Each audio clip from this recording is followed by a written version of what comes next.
Howdy y'all, it's Rain the Planet, and I wanted to talk to you about what to expect and what kind of magic to do on this upcoming full moon. So let's get started. This full moon in August is happening a couple days from now on August 19th, and this is most commonly known as the Sturgeon Moon because during this time of year, the Great Lakes would often fill up with just like a ton of sturgeon fish. The sturgeon fish is said to be the messenger between the physical and the spiritual realm.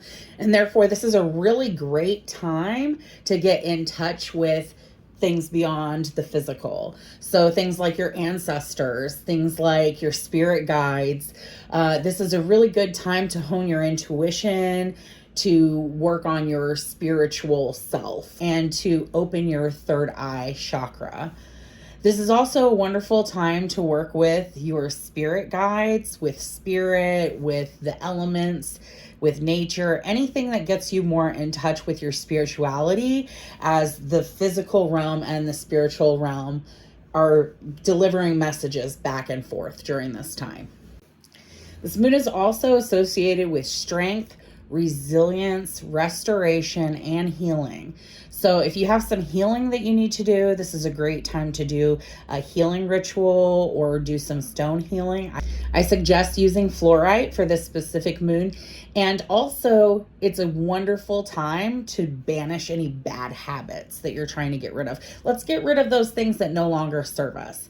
The other thing about this moon is that it's also associated with harvest time. So Lunasad just passed not that long ago, and that is our harvest festival, right?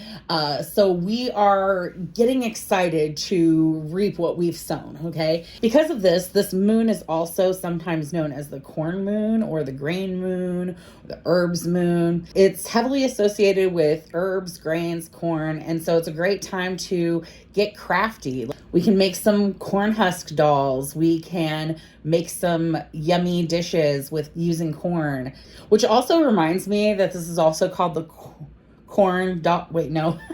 Which also reminds me that this is sometimes referred to as the dog moon as well. And I was thinking corn dishes and I thought corn dog. But it's not the corn dog moon, y'all. This is a great time to practice gratitude to Mother Nature, to the earth, for all that she gives us.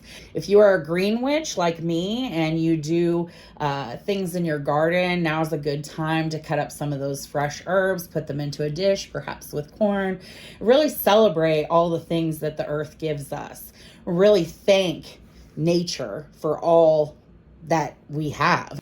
Another great way to do a healing or a cleanse, but also incorporate your herbs into this full moon, is you could do a full moon ritual bath, making yourself your own bath salts with herbs and really letting the power of the moon, wash over you, cleansing ourselves of the unhealthy things, whether that be in physical health, mental health, spiritual health.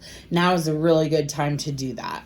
Because this moon is so deeply linked to the agricultural cycle, there are a lot of different traditions that celebrate this moon in different ways. In Africa, they would celebrate this moon cycle with prayers, with drumming, with dance, with storytelling. The Native Americans, who named this the Sturgeon Moon, and also different tribes refer to this as the Black Cherries Moon. Some tribes use the Mountain Shadows Moon. Obviously, the indigenous people of America lived off the land, and so anything that's deeply associated with harvest time or deeply associated with the agricultural cycle is going to be something that was celebrated.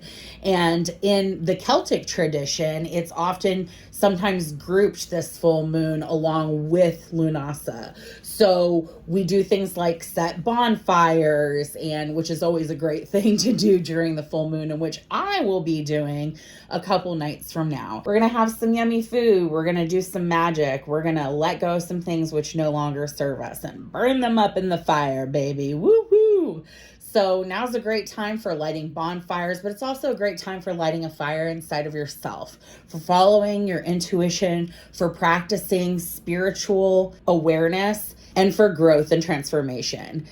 This Sturgeon moon is in Aquarius, which brings with it that air energy of also that quirkiness of an Aquarius sign. It's a great time for community building, and go ahead and expect those emotions to be heightened and that energy to be intensified. But that's great when we're working with magic. So you've got a lot to do here. You can do healing magic. There's a lot of different directions you can go. But basically, this full moon is a wonderful opportunity to celebrate, to intensify any magical workings that you want to do. This is a great time to start a spell board. This is a great time to charge your crystals out in the moonlight. This is a great time to collect moon water if it's raining. There is a lot of good, positive, magical things that you can do during any full moon, but this particular moon does have some stuff that's just special about it, and so that's why I wanted to tell you what's going on with the Sturgeon moon.